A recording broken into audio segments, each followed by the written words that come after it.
बताइए नाम क्या है आपका? सनी सर बहुत बड़े स्टार हैं। नमस्कार, मैं हूं उत्कर्ष शर्मा और मेरे साथ हैं गोरखपुर की बहुत ही खूबसूरत एंकर नलिनी जी, जिन्होंने दिल्ली में अपने एंकरिंग के टैलेंट से झंडे गाड़े हुए हैं।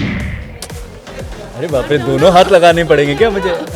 दोनों हाथ लगा। ओके। हाँ। आपका जो हुस्न है, क्या हुस्न होगा ताज का, आप हैं बेहद हंसी।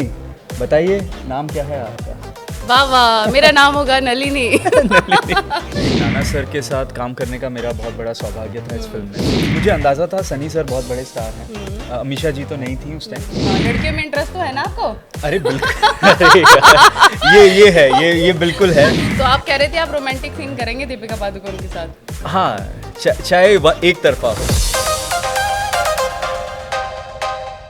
नमस्कार, मैं हूं उत्कर्ष शर्मा और मेरे साथ हैं गोरखपुर की बहुत ही खूबसूरत एंकर नलिनी जी, जिन्होंने दिल्ली में अपने एंकरिंग के टैलेंट से झंडे गाड़े हुए हैं। तो कैसा लग रहा है आज आपको मेरा इंटरव्यू लेके? Oh my god, thank you so much Utkarsh ji, बहुत बहुत स्वागत है आपका न्यूज़ 18 नेटवर्क पर। बहुत ही हैंडसम, बहुत ही खूबसूरत है उत्कर्ष जी, और मुझे बहुत ही अच्छा लग रहा है आपका इंट्रोडक्शन करा के। स्टार्ट करें इंटरव्यू को? बिल्कुल तो 4 साल की उम्र में आपने एज ए चाइल्ड आर्टिस्ट गदर 1 में काम किया जी। उसके बाद से लेकर अब तक गदर 2 तक कैसा सफर रहा आपका? पहली बात तो मेरा मैं हमेशा एंकर्स को देखता था, ये अच्छा। इंट्रोडक्शन देते हैं और ये करते हैं, तो थैंक यू, मेरा एक सपना आपने पूरा किया। और गदर 1 में जब मुझे एक्टिंग करने का मौका मिला था, वो कोइंसिडेंस था। जैसे आज कोइंसिडेंटली आपने मुझे कह दिया कि इंट्रो कर दो, वैसे ही उसमें भी था, बच्चा नहीं मिल रहा था। अच्छा। और शूटिंग सिर पे थी। हाँ। और मम्मी पापा तो कभी चाहते नहीं थे कि मैं एक्टिंग में जाऊं, क्योंकि बहुत छोटा था मैं, 4 साल का ओके। था।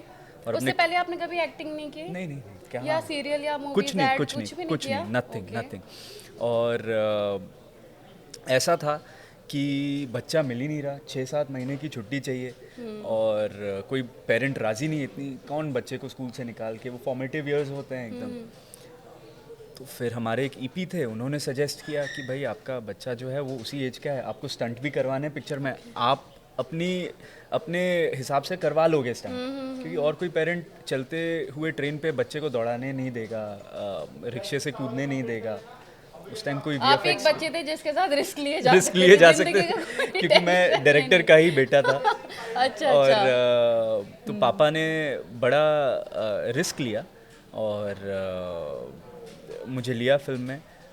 तो आपने पापा के लिए जिंदगी कुर्बान कर दी? बिल्कुल वही, आई थिंक वो भाव आज तो हम बोल पाते हैं, बट उस समय वो आपके एज ए चाइल्ड अंदर में रहता है कि आप अपने माता पिता के लिए कुछ भी कर सकते हैं। तो गदर 1 में आपको कैसा सनी देओल के साथ काम करके लगा? नर्वस थे आप? कैसा लगा? या आपको पता ही नहीं था इतने बड़े बड़े स्टार्स के साथ काम कर रहा हूँ? 4 साल के थे आप? मुझे अंदाज़ा था सनी सर बहुत बड़े स्टार हैं। अमीषा जी तो नहीं थी उस टाइम। सनी सर की बॉर्डर मुझे याद है, मैंने देखी थी। उस टाइम एक चंदन करके थिएटर हुआ करता था हमारे घर के पास, और उसमें देखी थी। तो मुझे याद है कि जो यूफोरिया था सनी सर के लिए, और मैंने भी उनको देखा था, मुझे पता था ये मतलब एक्शन स्टार हैं सर। तो और उनके साथ फिल्म करने का मौका मिला, तो I was very happy. But ये नहीं था कि मैं नहीं था, वो वैसा ऑरा भी नहीं रखते हैं कि मैं स्टार हूँ, वो वैसे नहीं रहते, बहुत सिंपल है, बहुत दिल से बहुत देसी हैं और बहुत सिंपल है। पर आपको जब हमने गदर 1 में देखा था, वो क्यूट सा छोटा सा बच्चा, हमने सोचा नहीं था इतने सालों बाद भी आप उससे भी ज्यादा खूबसूरत निकल कर आएंगे। काफी ज्यादा क्रश है आप लोगों के। आपने देखे ये भी कई इंटरव्यूज में कहा है कि मैं काम से शादी कर चुका हूँ। लड़कियों में इंटरेस्ट तो है ना आपको? अरे बिल्कुल। अरे यार, ये है, ये बिल्कुल है। जी। लड़कियों में बहुत इंटरेस्ट है, बट फिल्मों में अभी ज़्यादा है। ये अंगूठी फिल्मों ने ही लेफ्ट में पहनते हैं ना। इसके स्टोरी बताइए। आपने कई जगह मैंने देखा है कि आप मैं लेके ही चलता हूँ आजकल, क्योंकि ये सवाल आ जाता है कोई भी इंटरव्यू में कि आप ये हैं, तो मैं तो आजकल बोलता हूँ मैं शादीशुदा हूँ और फिल्में मेरी पत्नी यहाँ हैं। अच्छा। लेकिन आपने कहा कि दीपिका पादुकोण के साथ आप काम करना चाहते हैं। कौन सा सीन करना चाहते हैं आप? आई थिंक ओम शांति ओम में जो उनका इंट्रो सीन था, हम सब उनके फ़ैन हो गए थे वो फर्स्ट सीन में। एंड ऐसे वाला? हाँ, वो जब आती हैं शाहरुख सर जो गिरते हैं, फिर आंखों में तेरी अजब सी बजने लगता है। तो रणवीर सिंह से डर नहीं आपको? नहीं, आई थिंक वो खुद वो सीन उनके साथ करना चाहेंगे। अच्छा। तो आप कह रहे थे आप रोमांटिक सीन करेंगे दीपिका पादुकोण के साथ? हाँ, चाहे एक तरफा हो, बट आपको नहीं लगता वो आपको पसंद करेंगे क्या? अच्छा, ये गदर 2 में हमने देखा वो शादीशुदा है यार, मैं ऐसे कुछ। अब तो बच्चे की माँ भी हो गई हैं। हाँ बिल्कुल। हाँ, ये वनवास के बारे में ज़रा बताइए, इस मूवी के बारे में बताइए, क्योंकि हमने सुना है नाना पाटेकर को बोलते हुए कि ऐसी एक्टिंग उन्होंने कभी की ही नहीं है। इस मूवी के बारे में बताइए ज़रा। जी जी, नाना सर के साथ काम करने का मेरा बहुत बड़ा सौभाग्य था इस फिल्म में। और वनवास जो है एसेंशियली आज के इस जनरेशन की, हम कह रहे हैं, पहली फैमिली फिल्म है जो फैमिली वैल्यूज़ और वर्च्यूज़ को हाईलाइट करती है। और ये बहुत ज़रूरी है क्योंकि आज की जो फिल्में हैं वो बहुत दूर हट रही हैं उनसे। हम सब फैमिली ड्रिवन फिल्म्स पे ग्रो अप हुए हैं और हम सब कहीं ना कहीं क्रेव करते हैं कि हम वो लार्जर देन लाइफ इमोशंस कई बार अपने परिवार के साथ बांट नहीं पाते। बेटा अपने फादर को खुले गले नहीं लगा पाता जबकि वो चाहता है अंदर से। पता नहीं क्या अजीब सी झिझक होती है as you grow up, right? तो वो बिग स्क्रीन पे आप जब इमोशन एक्सपीरियंस करते हो फादर और सन के मिलन का या प्रेम का, या इवन जो अंदर में कुछ दुविधाएं होती हैं उनकी बातों का, उनकी चर्चाओं का, तो आप वो रियल में करने लगते हो। हमारी फिल्म के एंड में मैसेज ही है, गो हग योर पेरेंट्स। एंड मैं सबसे ज़्यादा बेस्ट चीज़ इस फिल्म के साथ जो हुई है, इतने लोगों ने मुझे गदर 2 के बाद नहीं फ़ोन किया, पापा को इतने लोगों ने फ़ोन नहीं किया जितना इसके बाद लोगों ने कहा कि हमें बहुत टाइम बाद एक वो फिल्म ने एहसास दिया कि हमारे लिए पेरेंट्स क्या वैल्यू रखते हैं। ये सब ग्रो अप हो रहे हैं। एंड एज इस जनरेशन की बागबान बोले इसे, बागबान से अलग स्टोरी है कुछ? बागबान से तो अलग स्टोरी है डेफिनेटली। ये ओल्ड एज अबैंडनमेंट के ऊपर है पिक्चर, जो माता पिताओं को अबैंडन कर देते हैं एक एज के बाद, तो उसके ऊपर है। बागबान की तो स्टोरी अलग थी, बट हाँ जॉनरा सेम है, उतना ही इमोशनल होगा। मैं अपने दर्शकों को बता दूं कि सुप्रीम कोर्ट की तरफ से एक बड़ा फैसला जो लिया गया है वनवास मूवी के बाद ही, कि जो भी बच्चे संपत्ति के अधिकार, जरा उसको एक्सप्लेन करें क्या सुप्रीम कोर्ट का फैसला आया है इस वनवास के बाद, एक बड़ा इम्पैक्ट इसे माना जा रहा है। जी, सुप्रीम कोर्ट में एक चर्चा हो ही रही थी काफ़ी टाइम से कि जो पेरेंट्स को अबैंडन कर देते हैं उनकी प्रॉपर्टी और उनसे पैसे लेने के बाद, तो उसके ऊपर कुछ किया जाए। ये पिक्चर भी उसी समय आई, दिसंबर 20 को रिलीज़ हुई, अभी चौथे हफ्ते में चल रही है। और इस फिल्म ने एक जागरूकता क्रिएट की लोगों में, क्योंकि एक अनफॉर्चुनेट रियलिटी, हम एक फैमिली ओरिएंटेड कंट्री हैं, बट यहाँ पे हम अपने माता पिताओं को वनवास दे देते हैं, धर्म स्थलों पे छोड़ आते हैं।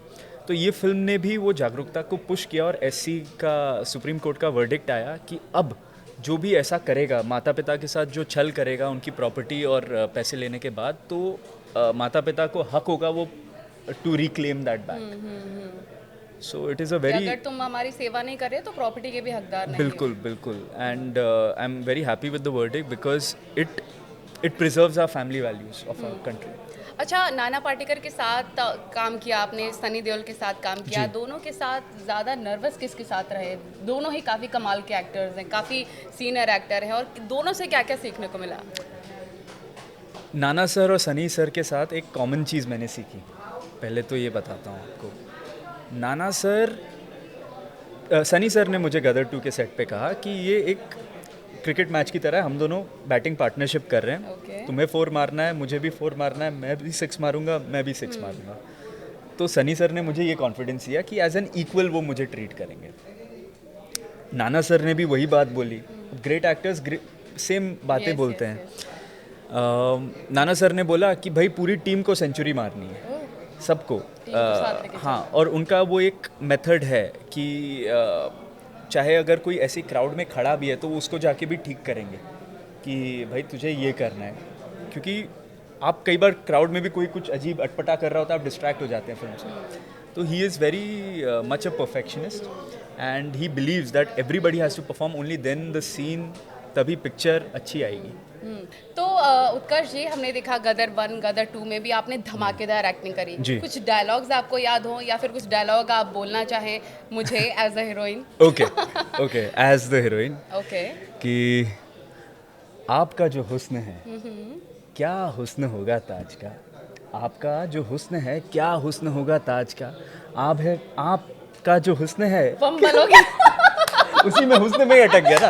एक और कैसा हुस्न है कि उसी में अटक गया वापस से। हाँ। आपका जो हुस्न है क्या हुस्न होगा ताज का, आप हैं बेहद हसी, बताइए नाम क्या है आपका? वाह वाह, मेरा नाम होगा नलिनी। अच्छा, आपने बाहर से पढ़ाई की है, आप फॉरेन गए थे, आपके पिताजी ने बताया। वहाँ से क्या आप पिताजी को कुछ आइडियाज़ देते हैं कि ये हम कर सकते हैं, आजकल ये चल रहा है? जी कुछ आइडियाज़ मूवीज़ को लेकर क्या आप देख जी रहे जी जी हैं डिफरेंस? जी बिल्कुल। मैं जब यूएस गया था, मेरा लक्ष्य ये था कि मैं क्या टेक्निकली ला सकता हूँ और क्या प्रोडक्शन वाइज सीख के आ सकता हूँ वहाँ पे, यहाँ पे। एक्टिंग की भी ट्रेनिंग मैंने वहाँ पे की थी, तो वो अलग है, वो तो मेरे लिए पर्सनल था। बट टेक्निकली मैंने कई चीज़ें सीखी वहाँ पे, और डेफिनेटली हमने इम्प्लीमेंट किया। गदर 2 में भी किया, मेरी जो पहली फिल्म थी जीनियस में भी किया था हमने। प्रोडक्शन वाइज भी वो लोग कैसे ऑर्गेनाइजेशन रखते हैं, किस तरीके से एग्जीक्यूट करते हैं, उनके तौर तरीके, जो भी जहाँ पे भी जो भी आपको बेटर एक्सेलरेट कर सकती है आपका काम, वो सब चीज़ें। बजट वगैरह भी सीखा था बजट, आपने? हाँ हाँ, वो वहाँ पे क्या है ना, यूएस में वो लोग एक एक कील को गिनते हैं। ओके। हमारे यहाँ पे बोलते हैं हाँ हाँ बना लो, कितने में बनेगा, अच्छा इतने में बनेगा, हाँ बना दो, इतने में इतना 100 रुपये में बना रहे हो, हम तुम्हें 80 देंगे। वो बोलते हैं हाँ हाँ 80 में भी वो 50 रुपये में ही बना रहा है। तो आपका, जब आपको पैसे दिए गए, बजट दिए गए, किसको मद्देनजर रखते दिए गए? भारत देश को या यूएस को? नहीं या भारत, अपना ही बेटा है तो ठीक नहीं है? नहीं नहीं नहीं, दोनों चीज़ें हैं। वो क्या है, अल्टीमेटली आपकी प्रोडक्शन वैल्यू, आप जितने पैसे करेक्टली स्पेंड करें, बचाने या खर्च करने की बात नहीं कर रहा हूँ, करेक्टली स्पेंड करते हैं ना, वो बड़े पर्दे पे दिखता है। तो जो चीज़ महंगी है तो है, आपको चाहिए, अगर ये अच्छा माइक है और आपको चाहिए अच्छा क्वालिटी का इंटरव्यू, तो आपको ये माइक खरीदना ही पड़ेगा ना। इसके डुप्लीकेट जैसे दिखने भी माइक आएंगे, but they won't give the same quality. अब आप अच्छी एंकर हैं तो आपका एक इनको देना ही पड़ेगा ना 1-2 करोड़ देते नहीं है महीने मेरे को का। ये। बट मैंने सिफारिश कर दी कि 1-2 अच्छे करोड़, पैसे नहीं मिल रहे मुझे। 1-2 करोड़ पर इंटरव्यू देना पड़ेगा। तो हाँ हाँ हाँ। तो क्या है कि, है ना, करेक्ट ना, बिल्कुल सही बात है। तो देना ही पड़ेगा। तभी Quality के तभी हिसाब अच्छा इंटरव्यू होगा। नहीं तो वैसा ही होगा। आप ये बताइए कि पहले के जनरेशन की जो मूवीज हैं, दो फूल हिलते थे, जी। और अब के मूवीज में काफ़ी डिफरेंस देखने को मिल रहा है। तो आप किसको बेटर मानते हैं, या कुछ और आइडियाज़ लाने की ज़रूरत है? ओटीटी प्लेटफॉर्म्स भी आ गए हैं, उसमें भी अब तो क्या डिफरेंस आप देख रहे हैं? देखिए, जो दो टाइप के सिनेमा है। जी। एक सिनेमा है जो अडल्ट्स के लिए ओके। है, एक सिनेमा है जो फैमिली के लिए है। जो फैमिली की फिल्म्स हैं उनको वही प्योरिटी के साथ रखना चाहिए, उनको उनमें मेल मिलावट नहीं करनी चाहिए। उसमें अगर 2 फूल मिलते हैं तो मिलने दीजिए। उसमें क्योंकि क्या होता है, अनकंफर्टेबल हो जाते हैं पेरेंट्स बच्चों के साथ, और बच्चे भी कई बार अनकंफर्टेबल होते हैं। अब मैं फिल्मी फैमिली से हूँ, बट डिस्पाइट दैट मेरी मम्मी मेरे आंखें कवर करती थी जब कोई भी किसिंग सीन या कुछ भी आता था। हमें इमरान हाशमी की पिक्चरें नहीं ले जाया जाता था। तो गदर 2 में आपका किसिंग सीन है ना? कहाँ है? अरे यार, नहीं है, कौन नहीं सा, ये कौन सा सीन है? अच्छा, नहीं है, नहीं है। उस पे अलग गदर मच जाती है ऑडियंस में। पर आप कंफर्टेबल है वो करने के लिए? फिलहाल मेरा देखिए, मैं नहीं मानता कि किसिंग से, ऑनेस्टली मैं बता रहा हूँ, फिल्म पे ऑन स्क्रीन किसिंग से उससे मतलब कुछ डिफरेंस पड़ता है। एक बार किस हो गया तो हो गई ना लव स्टोरी, वो देखने कौन आ रहा है? अच्छा, ऐसा होता है कि आप क्योंकि डायरेक्टर के बेटे हैं, तो कभी घमंड आ गया हो और जिस पे भी हाथ रख दिया, आपको कास्टिंग के तौर पर लेना होगा, नहीं तो डायरेक्टर के बेटे से पंगा नहीं ले सकते, ऐसा नहीं, कुछ? मैं कास्टिंग में पड़ता ही नहीं। अच्छा। एकदम नहीं। मैं कास्टिंग से कोसों दूर रहता हूँ, और मेरे लिए मेरे साथ कौन काम कर रहा है ये महत्वपूर्ण है कि अच्छा एक्टर होगा तो मेरा काम अच्छा होगा, but that is not my primary तो आप क्या, फील्ड। मतलब बस एक्टिंग पे ही focus? When I'm acting, I'm focusing only on acting, and then once I'm done with my part, एक बार मेरा काम खत्म हो जाता है, तब जैसे आज अभी शूटिंग, अभी मेरा इंटरव्यू या ये जो भी शॉट है ये ख़त्म हो गया, जी। तो उसके बाद मैं फिर सेट पे as an assistant help out करता हूँ, जो भी मैं कर सकता हूँ। या अगर कल की तैयारी करनी है मुझे एज एन एक्टर, तो वो मेरा प्राइमरी टारगेट है, तो वो मैं उस पर नहीं कॉम्प्रोमाइज़ कर सकता। एक बार फिल्म ख़त्म हो जाती है तो पोस्ट में भी हेल्प करता हूँ, और फिल्म शुरू होने के पहले प्री प्रोडक्शन में भी जो भी हेल्प कर सेट सकूँ दादा बन जाते हैं? हाँ, वो भी करना पसंद है मुझे। बिल्कुल, हम भी, क्योंकि सीधे कोई पीक पे तो पहुंचता नहीं है, सारे काम करने पड़ते हैं, और करना चाहिए, कोई भी काम छोटा बड़ा नहीं होता, आपको एक्सपीरियंस से मैं मिलता है। जब यूएस में, क्या यहाँ पे भी वीर के सेट पे मैंने एज एन असिस्टेंट डायरेक्टर शुरू किया था, और सारे ही काम करने पड़ते थे हमें। सामान उठाने से लेके क्लैप मारने से सब काम करने पड़ते हैं आपको, एकदम बॉटम से सीखना पड़ता है, तभी आप टॉप तक पहुंच सकते हो इस फील्ड में। कश अगर आप एक्टर नहीं होते तो क्या होते? मैं अगर एक्टर नहीं होता तो या आप प्रेशर में एक्टर बन गए पिताजी? नहीं नहीं, बिल्कुल नहीं। पापा ने कभी नहीं कहा कि एक्टर बनना है, और उन्होंने हमेशा बस ये कहा कि जो भी करना है उसको बेहतरीन तरीके से करना है। जब मैं एक्टर बनने का मैंने फ़ैसला लिया तो उन्होंने मुझे कहा कि बस मतलब ये नहीं कहा कि बस स्टार बनना है, ये बनना है। एक्टर अपनी मेहनत करना है एक्टिंग पे, और बेस्ट अपना वर्जन जितना सीख सकते हो सीखते रहो। तो उन्होंने हमेशा ग्रेट एक्टर बनने का मुझे प्रोत्साहन तो दिया। आपको एक्टर ही बनना था? जी, बट वो लेटर, उसके पहले मैं स्पोर्ट्स में जाना चाह रहा था। मेरी क्रिकेट में बहुत इंटरेस्ट था, बट करेक्ट गाइडेंस नहीं मिली थी मुझे, और मैं बॉलिंग में ज़्यादा बेटर होता था, मैं सिक्स मारना चाहता था ज़्यादा। तो अच्छा। मैं भी थोड़ा वो हो गया कि यार विकेट बॉलिंग मुझे उतना पसंद नहीं आती थी। और उसके अलावा मैं आर्कियोलॉजिस्ट भी बनना चाह रहा था। Okay. I had a interest in that. फिर मैंने बीच में थोड़ी स्पाई फिल्में ज़्यादा देख ली थी, तो मेरा मन था कि मैं रॉ एजेंट बन जाऊं, या एक्चुअली कोई ये सब इंटरनेशनल कोई सीक्रेट सर्विस एजेंट वगैरह कुछ बन जाऊं। तो ऐसी मूवीज यकीनन हम आने वाले टाइम में आपकी ऐसी देख सकते हैं, बिल्कुल बिल्कुल। है ना? क्योंकि जब इंसान के शौक पूरे नहीं होते तो वो अपने प्रोफेशन में ही उसके बिल्कुल मुझे एक्चुअली बहुत सारी चीज़ें बनना था। एक एस्ट्रोनॉट का भी फेज आया था। अच्छा, OTTs का भी ज़माना है, चलन है। आप मूवीज़ को कितना डिफरेंट देख रहे हैं OTTs से, और कितना अपॉर्चुनिटी मिल रही है OTTs में? जो अपकमिंग स्टार्स हैं, छोटे स्टार्स हैं और अच्छे एक्टर्स हैं, कितना डिफरेंस आप देख रहे हैं? जी, OTT से एक बहुत अच्छी चीज़ हुई कि पहली बात तो जो मेकर्स हैं उनको कुछ ऐसी कहानियाँ कहनी थी जो शायद बॉक्स ऑफिस पे नहीं चलती, या बॉक्स ऑफिस पे उनको बहुत समय लगता पिकअप होने में, और या बजट लगता।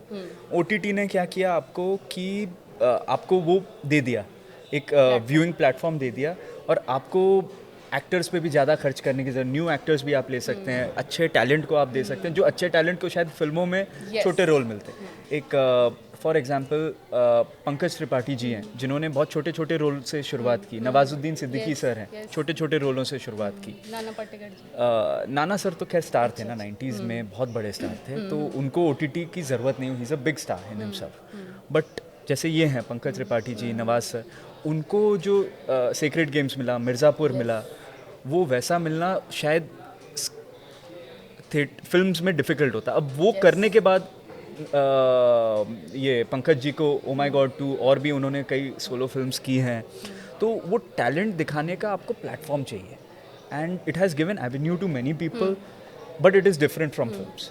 फिल्म्स क्या है, films have to be larger than life.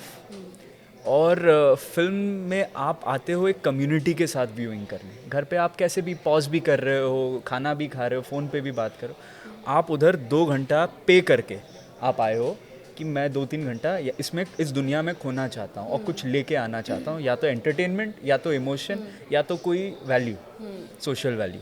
तो सिनेमा आपके लिए वो एस्केप देता है। OTT उतना मेमोरेबल मैं नहीं मानता कंपेयर टू सिनेमा। सिनेमा आप जब जाते हैं, अच्छी या बुरी फिल्म कोई भी देखी हो, आपको याद है मैं किसके साथ गया था, कब गया था, ये पिक्चर मैंने देखी थी। OTT आप अगर 1 साल बाद उसका सीज़न आता है, आप भूल भी जाते हैं, अरे पिछले सीज़न क्या हुआ था। ऐसा होता है।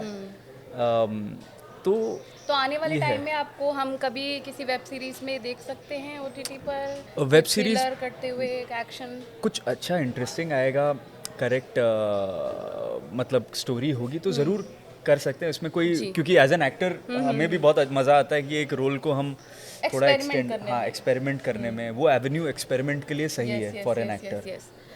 अच्छा, एक सवाल है जो कि बहुत आरोप कई बार लग चुका है बॉलीवुड पर, भाई भतीजावाद यानी कि नेपोटिज्म, इसको आप कैसे देखते हैं, कितना चलता है, इसके बारे में आप क्या सोचते हैं? खुद भी आप डायरेक्टर के बेटे हैं, क्या आपने कभी ऐसा फेस किया है?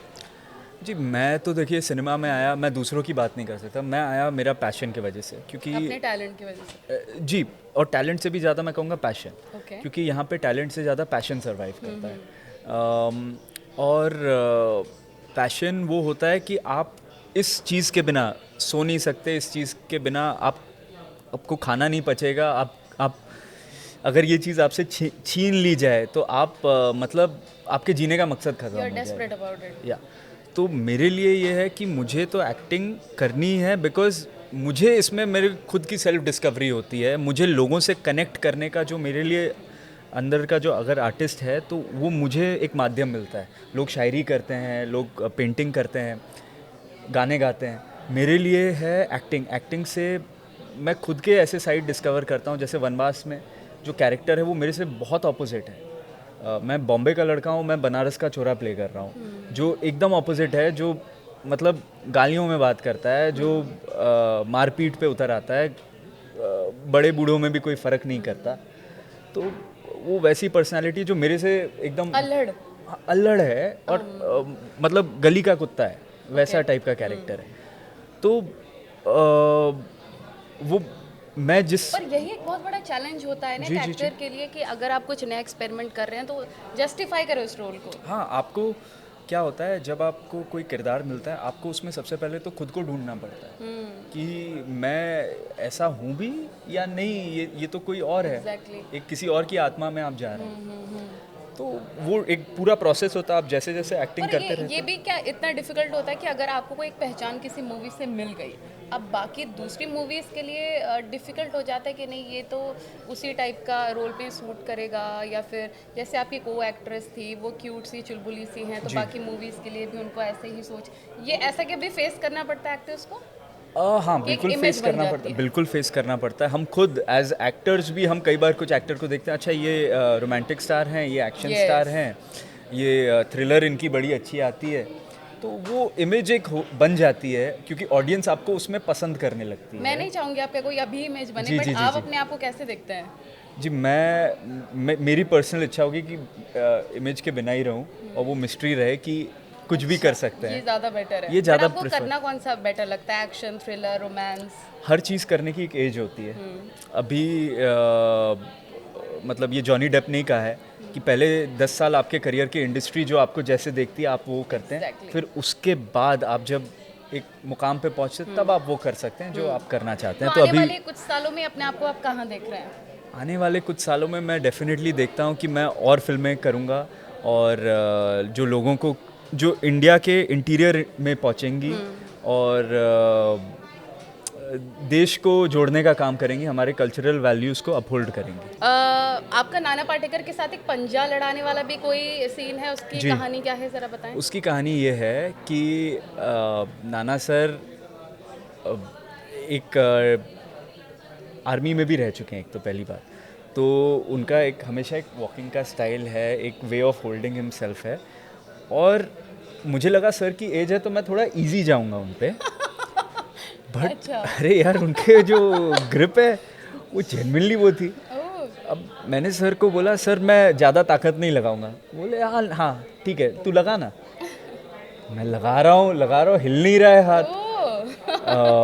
अब मैं दिखा रहा हूँ कि हाँ कुछ नहीं है, ऐसे ही नॉनचलांट हो रहा हूँ उसके बारे में, बट फिर वो एक्चुअली वो ताकत लगाने लग गए। शॉट ये था कि बस हम लगा रहे हैं, कोई जीतता नहीं, वो लगा रहे हैं, मेरा हाथ नीचे जा रहा है, मैं हूँ कि शॉट कट होने के पहले तक ऊपर रहना है बट उन्होंने एक्चुअली गिरा दिया उसे। तो एक बहुत अच्छा मोमेंट बना फिल्म में इससे। तो नाना पाटेकर के साथ आपने वनवास में काम किया है, नाना को गुस्सा जल्दी आता है ऐसा कहा जाता है, आपका कैसा एक्सपीरियंस रहा उनके साथ? गुस्सा क्या उनको आता है? क्या उनके साथ बहुत नर्वस हो जाते हैं आप? नहीं, बिल्कुल नहीं, उन्होंने कभी वो दायरा रखा ही नहीं, हमेशा एज अ को एक्टर रखा, हमेशा बहुत प्यार से रहे सेट पे, वो तो कोई इशू ही नहीं हुआ। हमारी ये फास्टेस्ट फिल्म है हमारे प्रोडक्शन में, 60 डेज में पूरी पिक्चर खत्म हो। अच्छा, गदर 1 में एक सीन है जब सनी देओल आपको बिना सेफ्टी मेजर्स के खींचते हैं ट्रेन में, उसकी क्या कहानी है और ज़रा बताएं, डर नहीं लगा आपको?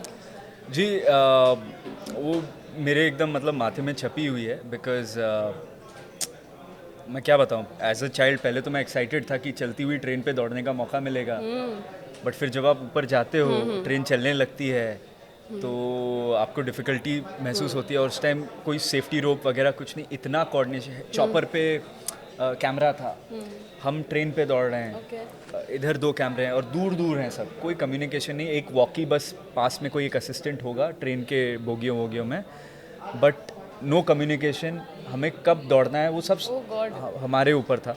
सनी सर के कंधे पे मैं था, एंड मुझे डायरेक्टली नीचे का व्यू दिख रहा था, जो बोगियों के बीच का गैप होता है ना, ओके। तो वो जाते हुए दिख रहा है, मुझे चॉपर दिख रहा है, मुझे सब चीज़ दिख रही है, and it was genuinely, it was scary. And उसके वो शॉट होने के बाद इनफैक्ट आप सोचिए कि पापा और बाकी जो एक्शन मास्टर सबको रियलाइज़ हुआ कि कितना डेंजरस शॉट था और कुछ भी हो सकता था। बट क्या है कि एक्टिंग के जुनून में और फिल्म को अच्छा बनाने के जुनून में आप कई बार अपनी सेफ्टी और ये सब भूल जाते हैं, जो नहीं होना चाहिए। बट पब्लिक के लिए फिल्म बनती है, एंड आई थिंक कई बार आप में भगवान ज़्यादा जोश भर देता है कि आप कुछ जेन्युइनली आप कुछ Yes, हीरोइक yes, करें। yes. अरे एक्चुअल ताकत लगा रही है।